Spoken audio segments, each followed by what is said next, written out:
ஆசியாவின் மிகப்பெரிய சந்தையான கோயம்பேடு காய்கறி சந்தை குப்பைகளின் கூலமாக மாறி வருகிறதா? கோயம்பேடு காய்கறி சந்தையின் தற்போதைய நிலை குறித்து இந்த செய்தி தொகுப்பில் பார்க்கலாம்.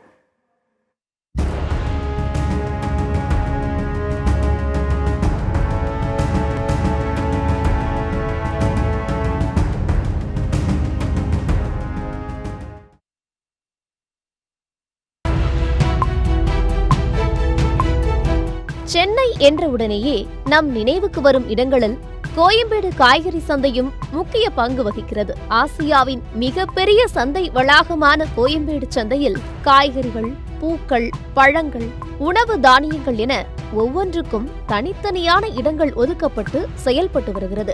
இங்கு 1600 காய்கறி கடைகள், 1100 பழக்கடைகள், 500 பூக்கடைகள், 500 உணவு தானிய கடைகள் உள்ளன. இந்தியாவின் பல மாநிலங்களில் இருந்தும் கோயம்பேடு சந்தைக்கு காய்கறிகள், பழங்கள் லாரிகள் மூலம் கொண்டு வரப்பட்டு மொத்தமாகவும் சில்லறையாகவும் விற்பனை செய்யப்பட்டு வருகிறது. இவ்வளவு பெயர் பெற்ற கோயம்பேடு சந்தை அருகிலேயே மிகப்பெரிய பேருந்து நிறுத்தம், மெட்ரோ என இந்த பகுதி எப்போதும் பரபரப்பாக காணப்படுவதோடு வேலை முடித்து வீட்டிற்கு செல்லும் ஏராளமானோர் தினமும் கோயம்பேடு சந்தைக்கு வந்து ஃப்ரெஷ்ஷாக காய்கறிகள், பழங்களை வாங்கிச் செல்கின்றனர். இந்நிலையில் கோயம்பேடு காய்கறி சந்தைக்குள் காய்கறி பழக்கழிவுகள் ஆங்காங்கே கொட்டப்பட்டு குப்பை குவியலாக காட்சியளிக்கிறது.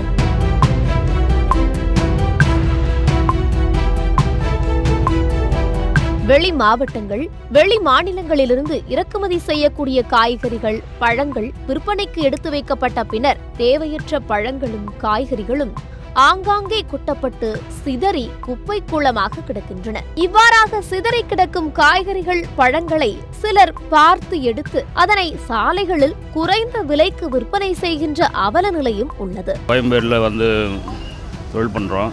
இங்கே வந்து பழங்களை கெட்டுப்போன பழங்களை எடுத்து வந்து போடுறாங்க. அந்த பழத்துங்களே இப்போ பொறுக்கி எடுத்துன்னு போயிட்டு வியாபாரம் பண்ணுறாங்க. அது நிறைய பொம்பளைங்க வருதுங்க. கடை வச்சுருக்கவங்களே சில பேர் பொறுக்கிறாங்க. ஒருத்தர் சொல்கிறாரு இந்த மாதிரி பொறுக்கி எடுத்துன்னு கடை வச்சவர் தான் 3 அடுக்கு வீடு கட்டியிருக்காரு அப்படின்னு ஒருத்தர் சொல்கிறாரு. எல்லா இடத்துலையும் கூலி வேலை செய்கிறவங்க, ரிக்ஷா ஓட்டுறவங்களாம் அப்படியே 1 பாத்ரூம் போவாங்க, பழத்து மேலே கூட போவாங்க, அதை எடுத்துன்னு போய் விற்கிறாங்க. இதான் சுச்சுவேஷன். அரசாங்கம் இதுக்கு கவனித்து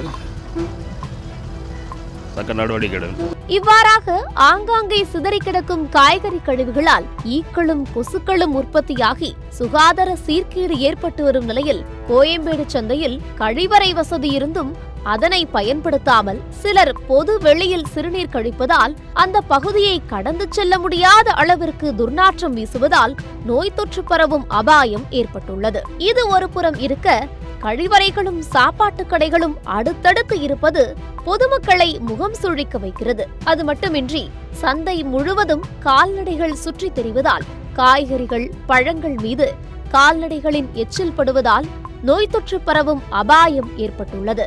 காய்கறி, பழக்கழிவுகள் பொது வெளியிலேயே இயற்கை உபாதை கழிப்பது, பாதுகாப்பற்ற குடிநீர், கழிப்பிடம் அருகிலேயே சாப்பாட்டு கடைகளை நடத்துவது, பகல் நேரத்திலேயே வெட்ட வெளியில் மது அருந்துவது என சுகாதார சீர்கேட்டின் உச்ச இடமாக கோயம்பேடு சந்தை மாறி வருகிறது.